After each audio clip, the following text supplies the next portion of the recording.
Good morning, guys. Welcome back to the shop. This is Jim. I'm going to try to do a quick little tip this morning and pass on some information or something that I've learned. The first part of it's kind of probably a couple of tips here. Number one, if you can find a local mentor, somebody who is quite a ways through the building process already, ideally someone who has built an airplane already and has it flying, and maybe starting on their second one like I did. I had a good friend, Roger, who helped me with my 6, and couldn't have done it without him. Not around anymore, and I really miss him. I wish he was here to help me with this one. So find a mentor.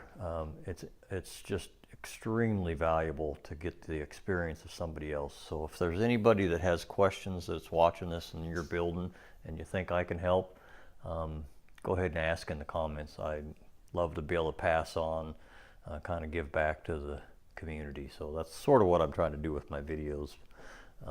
But I'm no expert, don't claim to be, and just want to try to give back if I can. So, but the second part of my tip today, and I started doing this yesterday, and this is one of those things that's sort of do like I say, not as I do, because I get in a hurry and try to do stuff or get going on something, and I just don't do things that I should do. But this tip is about shims in certain spots when you're doing skins.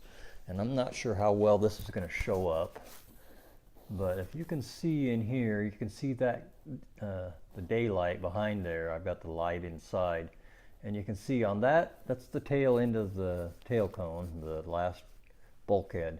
And you can see that there's not a real good way, unless you probably could do it with a shrink or a stretcher, to make that flange round to match the radius of the skin.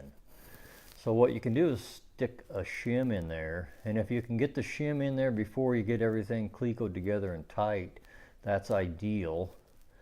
Otherwise, I'm able to jam them in there, but it's kind of a pain, and it has to be pretty bad gap to make this feasible.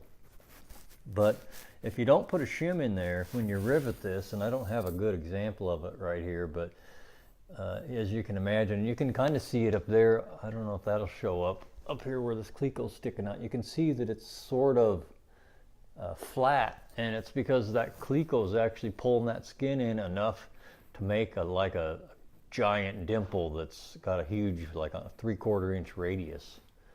You can kind of see it in the reflection there. So I'll try to get a shim in there. Otherwise, it just, when you rivet that, it makes it even more pronounced. It'll be a flat spot where the skin is getting sucked down flat to match the radius of the flange on that bulkhead. And there is no radius on that flange. It's flat. So that's what happens to the skin, and you'll see that in spots just like this. So all I do is cut a little shim, and I happen to be using, this is the cutoff piece from the right side skin.